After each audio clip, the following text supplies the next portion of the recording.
My name is Ryan, and I need to tell you about the Halloween night that made me stop answering my door after dark. Forever. October 31st, 2019. I was living alone in a rental house in suburban Pennsylvania.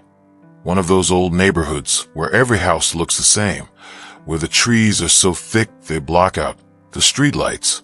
I'd just turned 27. First time living completely on my own. No roommates. No girlfriend. Just me and the silence. I wasn't planning on doing anything for Halloween. I'd bought a bag of candy just in case, but honestly, I was hoping no one would show up. I had work the next morning, and I just wanted to binge some shows and crash early. But around 7 p.m., the doorbell rang. I remember groaning, pausing my show, grabbing the candy bowl. When I opened the door, there was a kid standing there. He was maybe 10 years old, wearing this old, dirty clown costume, not the funny kind, the disturbing kind. Faded colors, torn fabric, face paint that looked wrong, too smudged, too realistic. "Trick or treat," he said, but his voice was flat, emotionless. I tossed some candy into his bag and smiled. "Cool costume, man." He didn't move, just stood there, staring at me through the eye holes of that mask. "Are you good?" I asked, laughing nervously.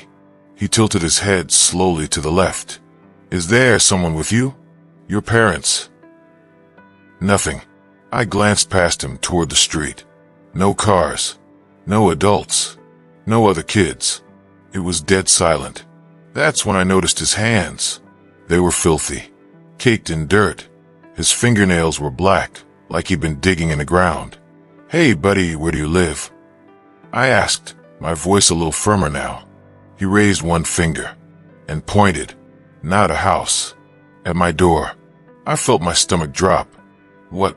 No, you don't live here. I live here." He lowered his hand slowly, still staring. "You need to go home now," I said, stepping back and starting to close the door. But before I could shut it, he spoke again. "I am home." I slammed the door, locked it, chain and deadbolt. My heart was pounding. I stood there for a full minute, just staring at the door, waiting for him to knock again. He didn't. I looked through the peephole. He was gone. I exhaled, ran a hand through my hair, told myself I was being ridiculous. Just some weird kid trying to freak me out. It was Halloween. Kids do that. But then I heard it. A soft thump from upstairs. I froze. "Hello," I called out, my voice cracking. Another thump. This time slower, deliberate, like footsteps. I grabbed my phone, turned on the flashlight, and slowly made my way upstairs. Every step creaked. My breathing was loud in my ears. When I reached the top, I checked every room. Closet, bathroom, my bedroom. Nothing. But when I walked back into the hallway, I saw something that made my blood turn cold. Muddy footprints. Small, child-sized, leading from my bedroom window to the stairs. I ran to the window. It was cracked open, just an inch. I never opened that window. I slammed it shut, locked it, and backed away. That's when I heard the voice again, from downstairs. "Thank you for the candy." I don't know how I made it down those stairs. I don't remember deciding to move, but suddenly I was at the front door, unlocking it, throwing it open. The kid was standing on my porch again. Same costume, same dead stare. But this time, he was holding something. A framed photo. Of me. It was a picture from inside my house. One that sat on my bookshelf. A photo of me and my family from years ago. "You left this in our room," he said. I couldn't breathe. "Who are you?" I whispered. He smiled. A slow, unnatural smile that stretched too wide. "I used to live here," he said, "before the accident." And then he just walked away, down the steps, across the lawn, into the street, and vanished into the darkness. I called the police. They searched the house, found nothing. But the next day I did some research.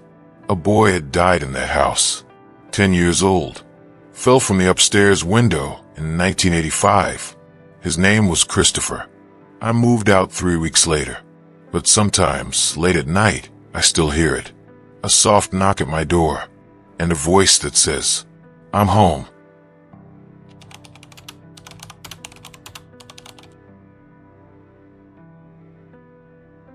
My name is Jessica, and I'm about to tell you why I'll never wear a Halloween costume again. Not after what it became. This happened when I was 19, freshman year of college, October 2011. My roommate Emily convinced me to go to this huge Halloween party off campus. I wasn't really into parties, but she swore it'd be fun. We decided to go thrift shopping for costumes. I wanted something cheap, easy, and forgettable. That's when I found it, tucked in the back corner of this dusty little thrift shop in downtown Boston. A vintage Victorian dress, black lace, long sleeves, high collar. It looked like something out of a Gothic novel. It was perfect. The old woman at the register gave me this weird look when I brought it up. "You sure you want this one?" she asked. "Yeah, why?" She hesitated. "Just be careful with it." I laughed it off, paid $5 and left. The night of the party, I put the dress on. It fit perfectly, almost too perfectly, like it was made for me. I looked in the mirror and barely recognized myself. I looked different, older, paler. Emily said I looked amazing, but I felt strange, heavy, like the dress was pressing down on me. At the party, people kept complimenting the costume, but I couldn't shake this feeling, like I was being watched. Around midnight, I started feeling sick, dizzy, cold. I told Emily I needed to go home. When we got back to the dorm, I went straight to my room and tried to take the dress off. It wouldn't budge. The zipper was stuck. I pulled harder, twisted, yanked. Nothing. "Emily," I called out. "Can you help me?" She came in and tried too. We pulled for 10 minutes. The zipper wouldn't move. It was like it was fused to the fabric. "Just cut it off," she said. I grabbed scissors, but when I tried to cut the fabric, the blades wouldn't pierce it. I started hyperventilating. "What the hell is going on?" Emily whispered. I looked in the mirror again, and that's when I saw her. A woman, standing behind me in the reflection. She was wearing the same dress. Her face was pale, sunken. Her eyes were black voids.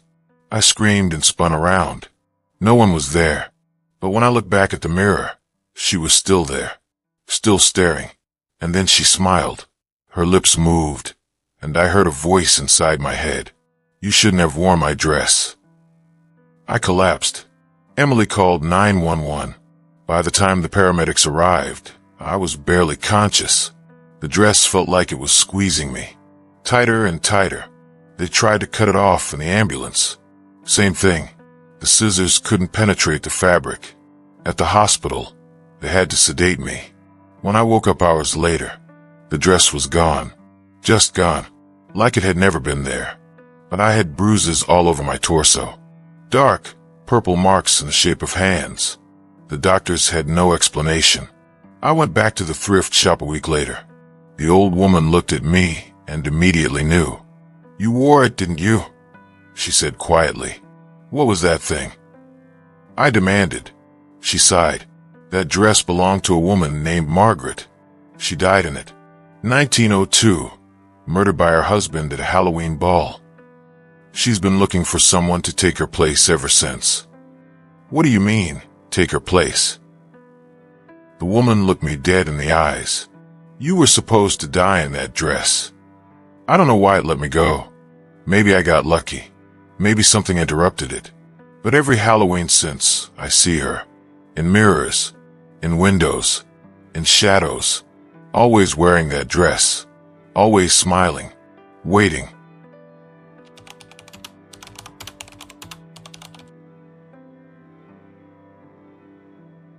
My name is Tyler, and when I was 12 years old, I went trick-or-treating at a house that shouldn't have existed. I can still taste the candy. Halloween 1998. Small town in rural Ohio. My best friend, Kevin, and I had a system. We'd hit every house in the neighborhood, then circle back to the ones giving out full-size candy bars. We were legends. We come home with pillowcases full of candy. But that year, something was different. At the end of Maple Street, there was a house we'd never noticed before. Big, old, Victorian style. Lights on, decorations everywhere. Dude, how have we never seen this house before? Kevin asked. I shrugged. Maybe they just moved in. There was a sign on the lawn. Best candy in town. Come in. Kevin grinned. Let's check it out. The front door was wide open. We walked up the steps and knocked. Hello, I called. No answer, but we could hear music. Old-timey music, like from a record player. And we could smell something. Sweet, like caramel and chocolate. Maybe they're in the back? Kevin said. We stepped inside. The house was strange. Everything looked old. Like really old. The furniture, the wallpaper, even the air felt heavy. There was a bowl of candy on a table in the foyer. A big crystal bowl, filled to the brim with candy we'd never seen before, wrapped in gold foil. Jackpot, Kevin whispered. We each grabbed a handful. That's when we heard footsteps. Slow, heavy, coming from upstairs. Hello, I called again. We're just here for candy. The footsteps stopped, and then a voice called down. Take as much as you'd like. It was a woman's voice. Sweet, but something about it made my skin crawl. Let's go, I whispered to Kevin, but he was already unwrapping a piece of candy. Do try this. It's amazing. He popped it in his mouth. His eyes went wide. Oh my God, Tyler, you have to try this. I unwrapped a piece. It looked like caramel. I put it in my mouth. It was the best thing I'd ever tasted. Sweet, rich, warm, but then something else. A metallic aftertaste. And then my vision started to blur.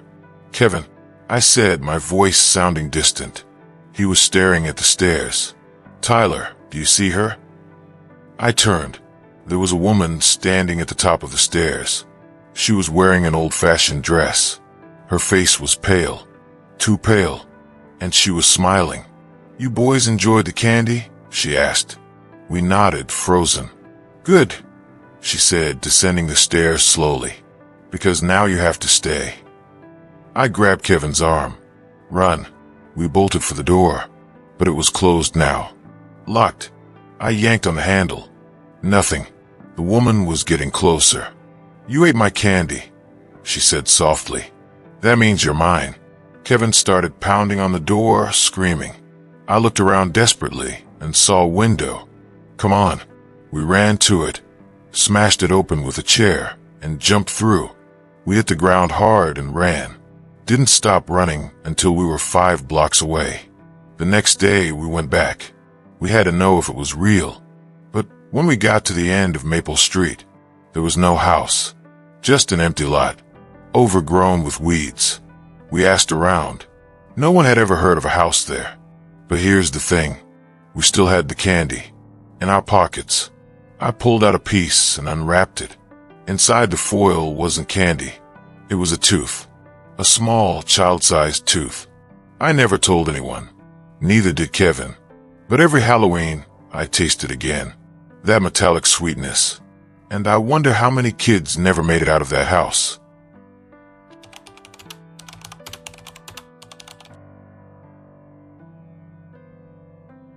My name is Rachel, and I need to warn you about something. If you ever go through a haunted house attraction on Halloween, don't look in the mirrors. October 30th, 2017. I was 24, living in Portland, Oregon. My boyfriend, Jake, and I loved Halloween. Every year we'd go to this massive haunted house attraction called the Blackwood Manor. It was legendary. 5 floors, 40 rooms, actors in full costume, animatronics, the works. That year, they added a new section called the Mirror Maze. Jake was pumped. I was nervous. I've never liked mirrors, especially in the dark. But I didn't want to seem like a wimp, so I agreed. The mirror maze was disorienting. Every wall was a mirror. Dim red lights, fog machines, creepy music. You couldn't tell what was real and what was a reflection. Jake and I kept bumping into glass, laughing, trying to find a way out. But then I noticed something. In one of the mirrors, my reflection wasn't moving with me. I stopped, stared. My reflection was just standing there, staring back. "Jake," I whispered. "Yeah, do you see that?" He looked. "See what?" "My reflection."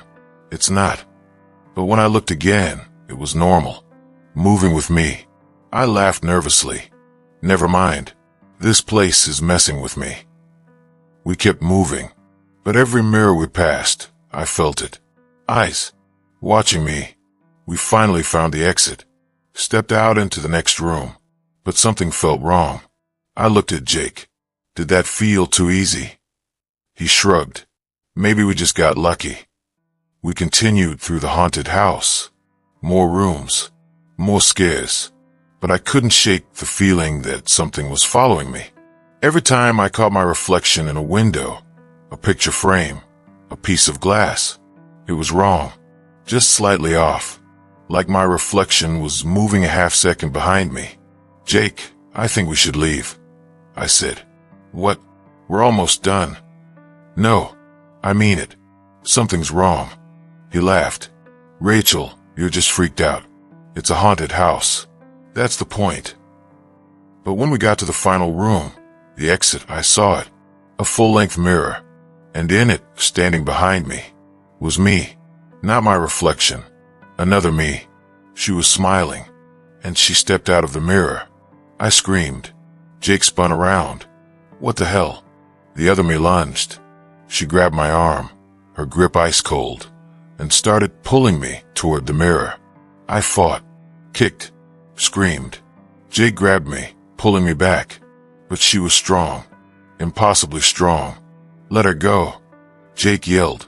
The other me turned her head toward him, and when she spoke, it was my voice. But wrong. I've been waiting so long. Jake punched her. His fist went through her, like she was made of smoke. She shrieked and let go. We ran.